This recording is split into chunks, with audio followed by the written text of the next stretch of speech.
Hello. Today is January the... Oh no. Wow, it's February. Holy crap, it's February the 6th. Wow. Wow. I don't really have a set daily schedule, I guess, so I don't know, time is not as relevant to me as it is to other people, I guess. It's relevant in the sense when I have certain doctor's appointments or, dentist appointments or, other appointments. But I work at home and I stay at home basically all the time. Except when I need to go run errands here and there or deliver things, pick things up. So time kind of just flies by. And I don't really realize what month it is or what year it is. It's mind-blowing to me that I've been here back in Laredo for over 5 years now.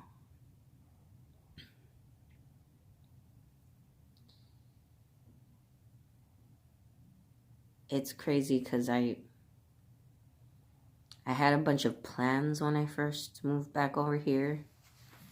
And I was dead set in, moving forward with those plans. But I didn't really realize how challenging my aspirations are. And I didn't really account for a lot of things. And so it's taking me longer to stay as steadfast and strong in those goals as I was when I first moved back here.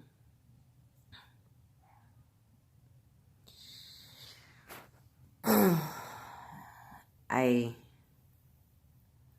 don't really want to go into the details of all of that right now, of my goals and all of the aspirations I had and whatnot, because I don't know, it's a lot and I don't want to go into it. I kind of wanted to talk about something else in particular that I've been wanting to talk about for a while.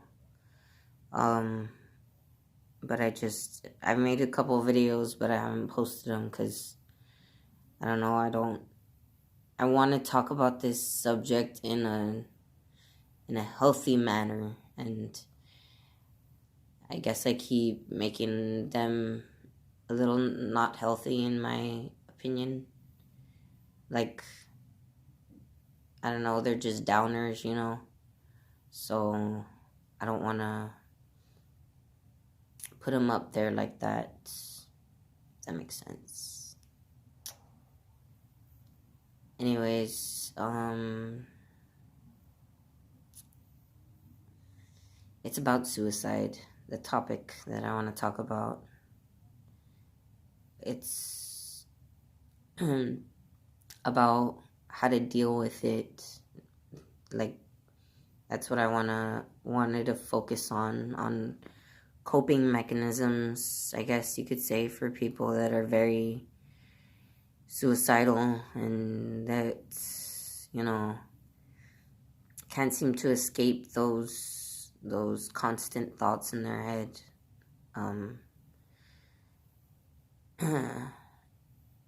I guess I'll just talk about it now, since I brought it up already.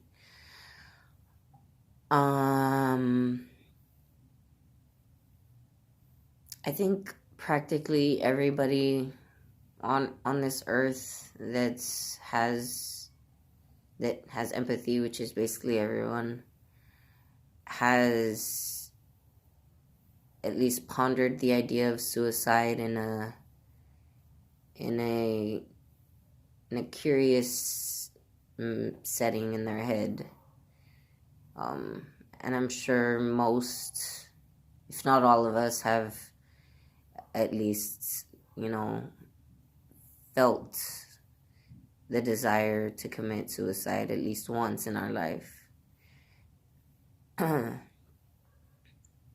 by desire, I mean more just like the will to not be here anymore, just to not exist in this plane, in this planet anymore, just to not be. I'm sure again, most, if not most, then all of us, in fact, have thought that at one point in our lives, or will unfortunately probably think about it at one point in their life if the planet continues the way it is. So I really think it's important to talk about suicide and what it means and how it feels and what comes about with it, what it revolves around.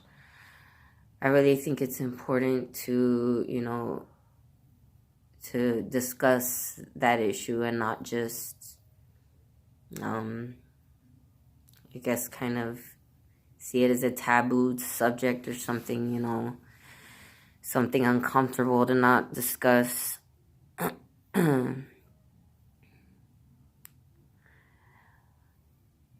I have been suicidal for a good portion of my life. I have attempted it at one point, and that was a long time ago. I've never really attempted it again since then, although I have, thought about it, desired it a lot at certain points in my life since then. But recently I haven't felt that desire anymore. I've had the thoughts float in my head. It's just a constant thought, I guess. It's always just floating around everywhere, and I occasionally have that thought float in my head, but there's no desire. I know that I'm not gonna do that, and that's not what I want to do, and that's not the legacy I want to leave behind for my child or my family, my children.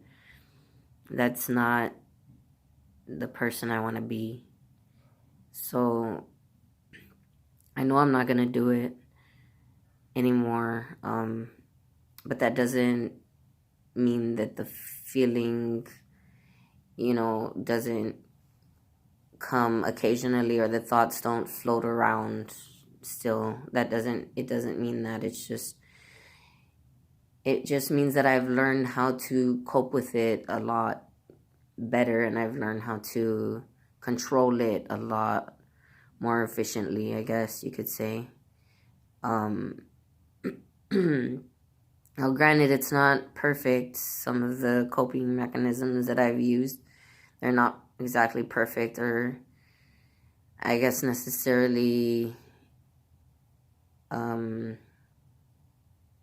completely healthy. I guess I could say. I don't know. But they work for me, and they're just certain things that might help other people. So and I'll put these in the description of this video, just in case you just want to see them already. But I'm not gonna put them in any particular order. I'm just gonna say them as they come to mind.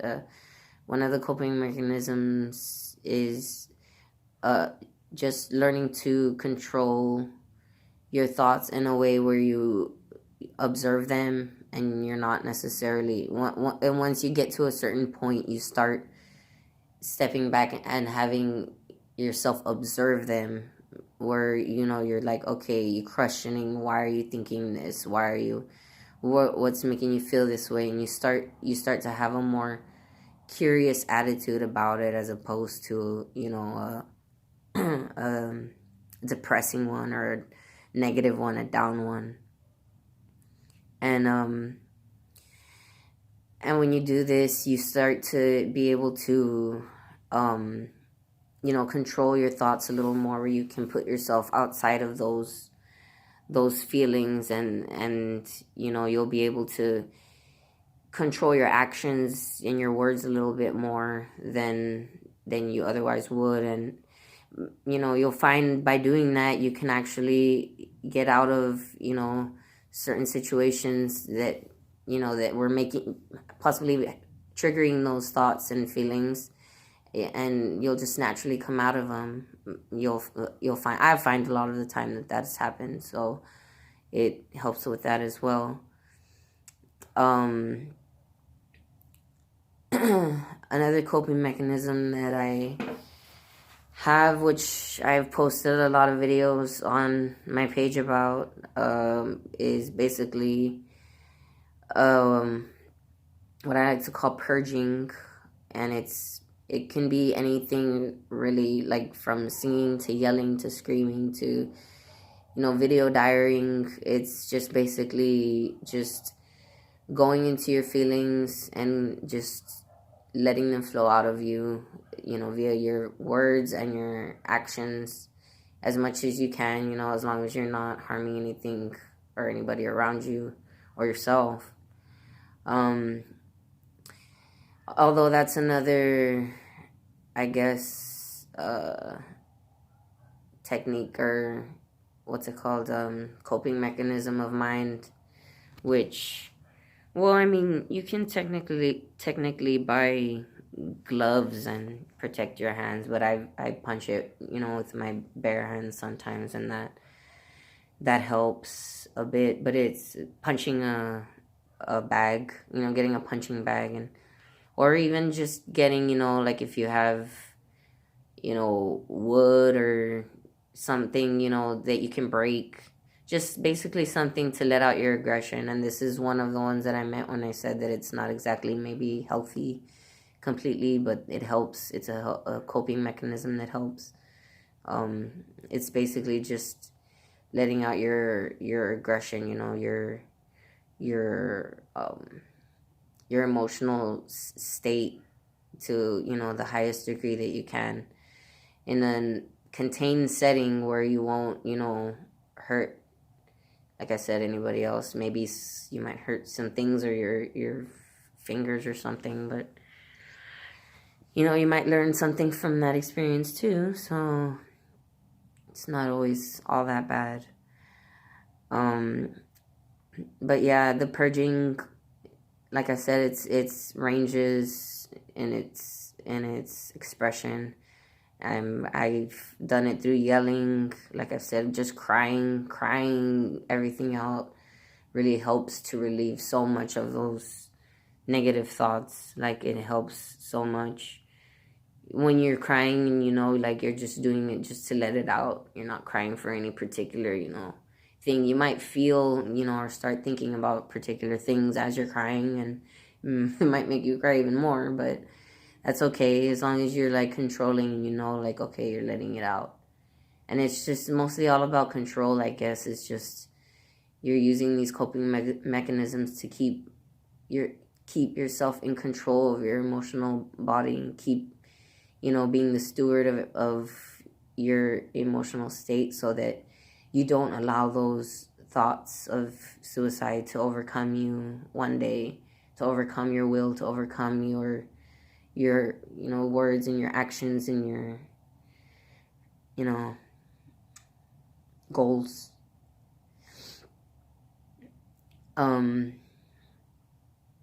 So yeah, those are some of my coping mechanisms. I'm sure there's a few more. I'm trying to think of some other coping mechanisms I have. Just, I guess this is more of a tip than a coping mechanism, but, if you're getting to that point in your thoughts, like if you're letting those thoughts, or you're observing them, whatever, you're in them, and you get to the point where you're actually planning out in your head like how you would do it, that's a very dangerous point to be at. And I would recommend at that point that you really, take a step back from yourself and from your thoughts and really try to analyze what it is you're going through. Because although it might seem like, it might seem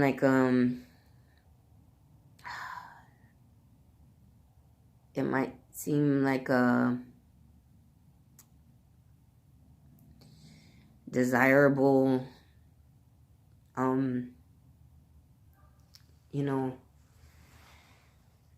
choice, it's not in your best interest. It's not in the best interest of your family, your loved ones, the planet, the universe.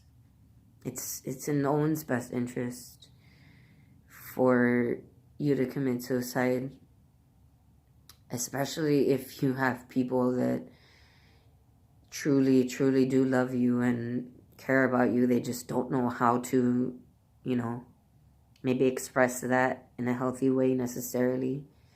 Because we're all fucked up. We're all fucked up, and we gotta stop putting these standards on each other. We gotta stop,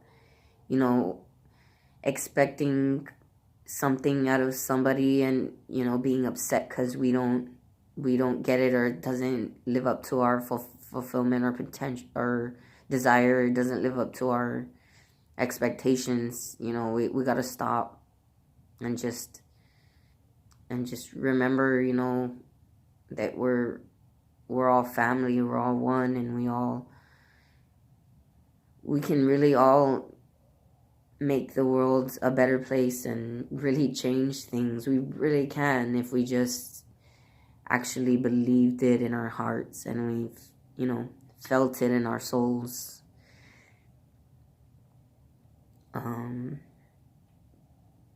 Yeah, so I don't know if I started seeming like I'm going off track, but yeah, I'm gonna end this video now. My hair is terrible.